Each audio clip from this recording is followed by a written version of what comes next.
Hi guys, this is Prem and welcome back to Standard English Classes. Standard English Classes में आप सभी friends का स्वागत है.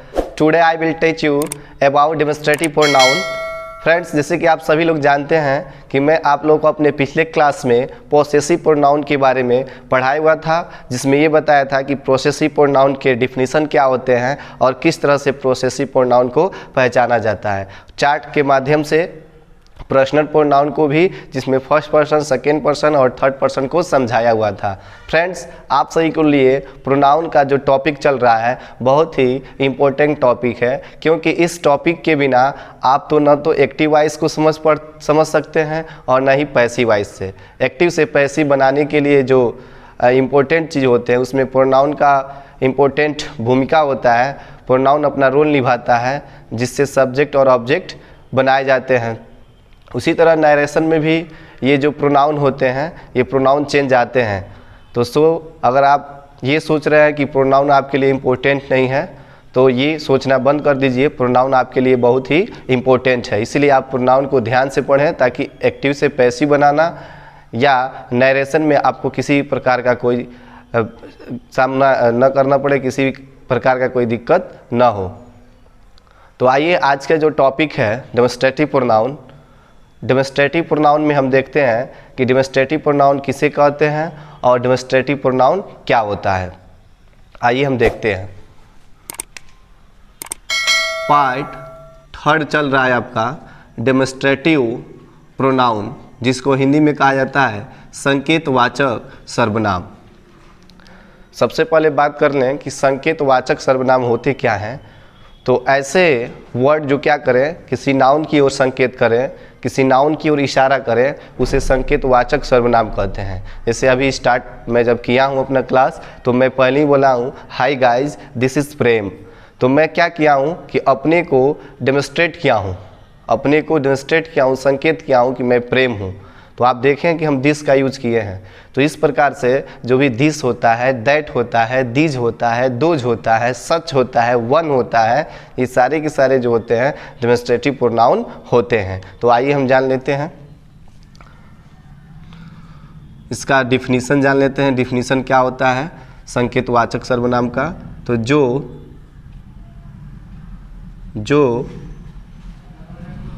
प्रोनाउन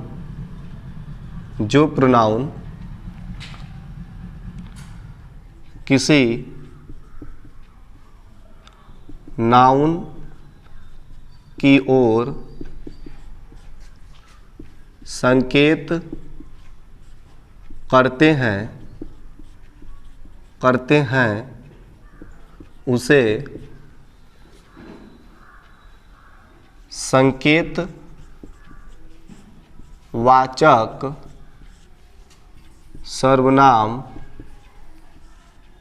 संकेतवाचक सर्वनाम या डेमोन्स्ट्रेटिव प्रोनाउन कहते हैं. ये आपका डिफिनीशन हो गया कि डेमोन्स्ट्रेटिव प्रोनाउन क्या होते हैं. तो जो प्रोनाउन किसी नाउन की ओर संकेत करते हैं उसे संकेतवाचक सर्वनाम या डेमोन्स्ट्रेटिव प्रोनाउन कहते हैं. क्या कहते हैं? संकेतवाचक सर्वनाम या डेमोन्स्ट्रेटिव प्रोनाउन कहते हैं. आइए देखते हैं ये कौन कौन होते हैं. This, that, these, those, such, one. This, those, this, that. आप सभी लोग जानते हैं कि दिस मीन्स होता है यह, दैट मीन्स होता है वह. दिस मतलब ये होता है या ये सब होता है. दोज मतलब वे होता है या वे या वे सब होता है. सच होता है. सच का प्रयोग काइंड के लिए किया जाता है, प्रकार के लिए. दूसरा वन होता है. वन का प्रयोग डेमोन्स्ट्रेटिव के लिए होता है, जिसका हिंदी होता है वाला, वाली और वाले। तो आप यहाँ देख रहे हैं कि डेमोस्ट्रेटिव प्रोनाउन क्या होते हैं। तो जो प्रोनाउन किसी नाउन की ओर संकेत करते हैं उसे संकेतवाचक सर्वनाम या डेमोस्ट्रेटिव प्रोनाउन कहते हैं। जैसे ये कौन कौन होते हैं, तो दिस होता है, दैट होता है, दीज होता है, दोज होता है, सच होता है, वन होता है। आप दिस के बारे में सुने होंगे, दैट के बारे में सुने होंगे, दीज के बारे में सुने होंगे, दोज के बारे में सुने होंगे। जी हाँ फ्रेंड्स, आप इन सब के बारे में सुने होंगे और इन्हीं सबों को हम डेमोस्ट्रेटिव प्रोनाउन कहते हैं, क्योंकि ये ऐसे प्रोनाउन होते हैं जो किसी ना किसी नाउन की ओर संकेत करते हैं। अभी हम एग्जाम्पल के माध्यम से आपको क्लियर करा देंगे। सबसे पहले आप ये जानिए कि दिस और दैट क्या होते हैं। तो दिस दैट ऐसे ये डेमोस्ट्रेटिव प्रोनाउन होते हैं जो हमेशा क्या होते हैं, सिंगुलर होते हैं।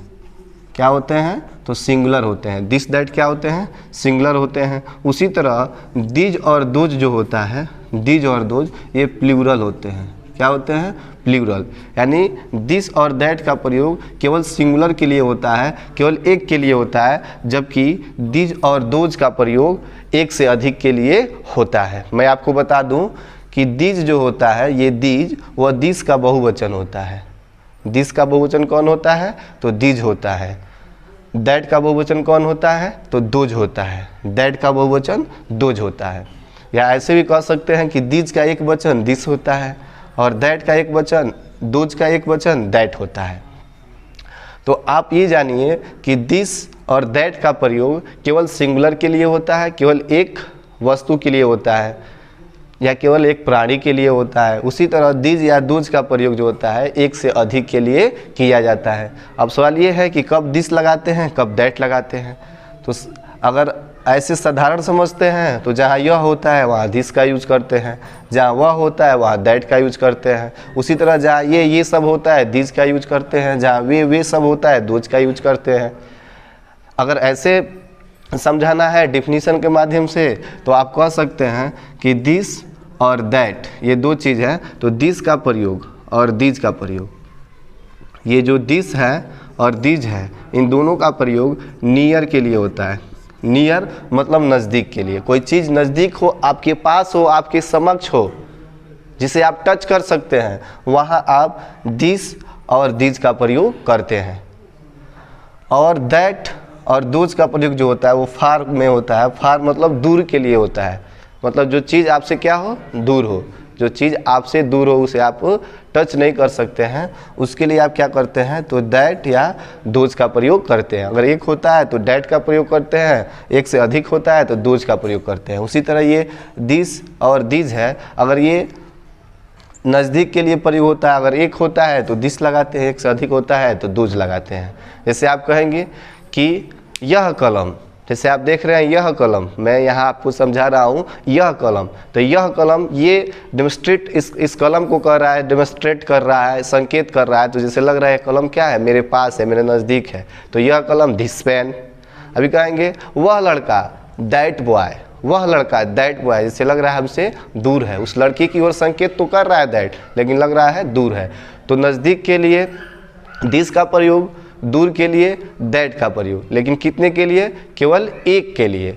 उसी तरह कहेंगे ये कलमे, कहेंगे ये कलमे, यानी एक से अधिक है तो कहेंगे दीज पेन्स, ये कलमे दीज पेन्स। ये संकेत तो कर रहा है इन कलमे को, लेकिन ये कलमे क्या है, मेरे पास है, इसलिए क्या बोल रहे हैं, दीज पेन बोल रहे हैं। अभी कहेंगे दोज बुक्स, वे पुस्तकें, ऐसे क्या संकेत हो रहा है, इससे क्या प्रतीत हो रहा है कि दोज बुक्स, वे पुस्तकें, जैसे लग रहा है पुस्तक क्या है, हमसे दूर है। पुस्तक क्या लग रहा है, हमसे दूर है। तो यहाँ पे जो भी दिस आ रहा है, दैट आ रहा है, दीज आ रहा है, दोज आ रहा है, ये सारे के सारे जो भी वर्ड आपको दिख रहे हैं, इसी को डेमोस्ट्रेटिव प्रोनाउन कहा जाता है, क्योंकि ये किसी न किसी नाउन की ओर क्या करते हैं, संकेत करते हैं। जैसे कहेंगे यह बिल्ली, बोलेंगे यह बिल्ली, दिस कैट, तो बिल्ली क्या है, एक नाउन है और उसको संकेत के लिए किसका प्रयोग किया जा रहा है, तो दिस का। दिस क्या कर रहा है, डेमोस्ट्रेट कर रहा है किसको, तो बिल्ली को। तो दिस क्या हुआ, डेमोस्ट्रेटिव प्रोनाउन हुआ। कहेंगे दैट डॉग, वह कुत्ता, तो दैट क्या कर रहा है, कुत्ता एक नाउन है, नाउन को, कुत्ता को क्या कर रहा है, दैट डेमोस्ट्रेट कर रहा है, तो कुत्ता क्या होगा, नाउन होगा। डेमोस्ट्रेट कौन कर रहा है, तो दैट कर रहा है, दैट क्या होगा, डेमोस्ट्रेटिव प्रोनाउन होगा। तो इस तरह से आप देख रहे हैं कि जो शब्द क्या करते हैं, किसी नाउन की ओर संकेत करते हैं, उसे हम डेमोस्ट्रेटिव प्रोनाउन कहते हैं। आइए कुछ और एग्जाम्पल के माध्यम से समझ लेते हैं। एग्जाम्पल के माध्यम से हम देख लेते हैं ये सच क्या होता है। सच, देखिए सच का प्रयोग काइंड के लिए किया जाता है। जैसे कहेंगे सच, such a man, such a man. कहेंगे अरे कैसा आदमी है, तो बोलते हैं सच अ मैन, कैसा आदमी है, अरे बड़ी पागल आदमी है, बोलते हैं बहुत पागल आदमी है। कहते हैं such, such a foolish man, foolish man, such a foolish man. से कहते हैं सच का प्रयोग कैसे करते हैं, तो काइंड के लिए होता है सच का प्रयोग। से कहते हैं सच अ मैन, कैसा आदमी है, कहते हैं बहुत पागल आदमी है, सच अ फुलिश मैन। जैसे देखिए अब कहेंगे कि वन का प्रयोग किसके लिए होता है, तो वन का प्रयोग वाला वाली के अर्थ में होता है हिंदी में। जैसे कहेंगे कि लाल वाला, वह लाल वाला, तो कहेंगे दैट वन रेड, काला वाला द ब्लैक वन, काला वाला द ब्लैक वन, पीला वाला द ब्लैक येलो, ऐसे बोलते हैं। कहते हैं ये वाला दैट वन, ये वाला दिज वन, वो वाला दैट वन, ऐसे आप बोलते हैं। तो वाला वाली के अर्थ में वन भी क्या करता है, डेमोस्ट्रेट का प्रयोग संकेत करता है वन भी, तो इसे भी डेमोस्ट्रेटिव प्रोनाउन कहते हैं। आइए और एग्जाम्पल के माध्यम से समझते हैं। मैं आशा कर रहा हूँ कि आपको दिस दैट दिस दोज और सच वन क्लियर हो गया होगा। दिस का प्रयोग आप जान चुके होंगे कहाँ कैसे होता है, और दोज का प्रयोग भी जान चुके होंगे। एग्जाम्पल के माध्यम से जैसे हम कहें दिस इज माई पेन, हम बोले दिस इज माई पेन, तो दिस क्या कर रहा है, पेन को डेमोस्ट्रेट कर रहा है। क्या कर रहा है, तो पेन को संकेत कर रहा है पेन की तरफ। तो दिस क्या हुआ आपका, डेमोस्ट्रेटिव प्रोनाउन हुआ। लेकिन कितने पेन की ओर, तो एक पेन की ओर, तो दिस क्या होता है, सिंगुलर होता है। जैसे कहेंगे दैट इज अ बुक, वह एक पुस्तक है। तो दैट क्या कर रहा है, बुक जो है नाउन है, एक नाम है, नाउन है तो नाम उसकी ओर संकेत कर रहा है। तो दैट क्या हुआ, डेमोस्ट्रेटिव प्रोनाउन हुआ। लेकिन ये भी क्या होता है, सिंगुलर होता है। कितने की ओर संकेत कर रहा है, तो एक की ओर संकेत कर रहा है। ये भी क्या होता है, सिंगुलर होता है। उसके बाद से आप एक और एग्जाम्पल देखिए, these are my brothers, these are my brothers, ये सब मेरे भाई हैं, ये सब मेरे भाई हैं। तो ये क्या कर रहा है, भाइयों की ओर संकेत कर रहा है। ब्रदर्स, ब्रदर्स क्या है, नाउन है, ब्रदर्स क्या है, नाउन है। तो आप डिफिनीशन क्या देखे हैं कि ऐसा वर्ड जो किसी नाउन की ओर संकेत करे उसे क्या कहते हैं, डेमोस्ट्रेटिव प्रोनाउन कहते हैं। अब ये कितने की ओर संकेत कर रहा है, तो एक से अधिक हैं, ब्रदर्स हैं, तो इसका प्रयोग जो होता है एक से अधिक के लिए होता है और नज़दीक के लिए होता है। उसी तरह आप देखेंगे दोज, दोज का देखेंगे, जैसे कहेंगे those are your sisters, those are your sister, वे तुम्हारी बहनें हैं। तो दोज क्या कर रहा है, सिस्टर की ओर संकेत कर रहा है। सिस्टर क्या है, नाउन है, सिस्टर क्या है, नाउन है। तो जो शब्द किसी न किसी नाउन की ओर संकेत करता है उसे क्या कहते हैं, डेमोस्ट्रेटिव प्रोनाउन कहते हैं। तो दोज क्या कर रहा है, सिस्टर की ओर संकेत कर रहा है, एक से अधिक सिस्टर है। तो ये क्या हुआ आपका, डेमोस्ट्रेटिव प्रोनाउन हुआ। और इसका प्रयोग जो होता है ये प्लूरल के लिए यूज होते हैं, दोनों प्लूरल के लिए होते हैं। कौन कौन, तो दिस और दोज का प्रयोग प्लूरल के लिए होता है, दिस दैट का प्रयोग सिंगुलर के लिए होता है, दिस दैट का प्रयोग सिंगुलर के लिए होता है।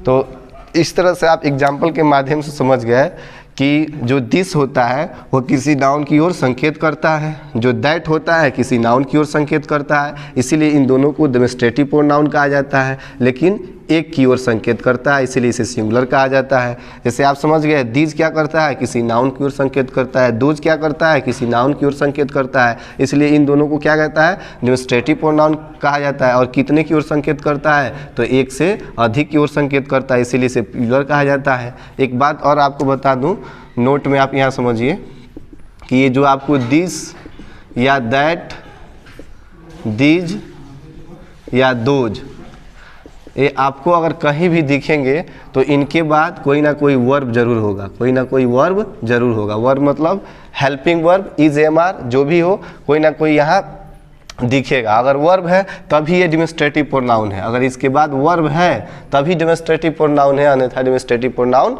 नहीं है। जैसे आप यहाँ देख रहे होंगे जितने भी वाक्य लिखा गया है, दिस के बाद यहाँ इज है, दैट के बाद इज है, दिस के बाद आर है, दोज के बाद आर है। तो कोई ना कोई वर्ब आया है। अगर इनके बाद कोई ना कोई वर्ब है तभी ये डेमोन्स्ट्रेटिव प्रोनाउन है, अन्यथा नहीं है। अगर इनके बाद कोई वर्ब नहीं है तब वो एडजेक्टिव प्रोनाउन हो जाते हैं। तब क्या हो जाते हैं? Adjective pronoun. किसी नाउन की क्या करने लगे? विशेषता बताएंगे। जैसे एग्जाम्पल में अभी आपसे कहें दिस बॉय इज माइन, बोले दिस बॉय इज माइन। अब देखिए इस दिस के बाद यहाँ कोई वर्ब नहीं आया है तो ये किसी नाउन के पहले यूज हो गया है तो ये एडजेक्टिव प्रोनाउन हो जाएगा, तब यह डेमोन्स्ट्रेटिव प्रोनाउन नहीं है। ठीक है, ये आपका आया है माइन, तो माइन आपको पिछले कक्षा में बताए थे कौन प्रोनाउन होता है? तो पोसेसिव प्रोनाउन होता है। कौन प्रोनाउन होता है? Possessive pronoun. अब यहाँ पे दिस बॉय आया है तो अब इसको डेमोन्स्ट्रेटिव कहेंगे तो यह डेमोन्स्ट्रेटिव प्रोनाउन नहीं है, क्योंकि इसके बाद कोई वर्ब नहीं है। तो इन दिस के बाद या दैट के बाद, दिस के बाद या दोज के बाद कोई ना कोई वर्ब रहेगा तो ये डेमोन्स्ट्रेटिव प्रोनाउन है, अन्यथा नहीं है। तो इस तरह से आज का जो क्लास था डेमोन्स्ट्रेटिव प्रोनाउन मैं अच्छे तरह से समझा दिया हूँ। तो मैं उम्मीद कर रहा हूँ कि मेरा ये क्लास आपको अच्छा लगा होगा। तो प्लीज़ मेरे इस चैनल को लाइक करें, सब्सक्राइब करें और शेयर करना ना भूलें। थैंक्स।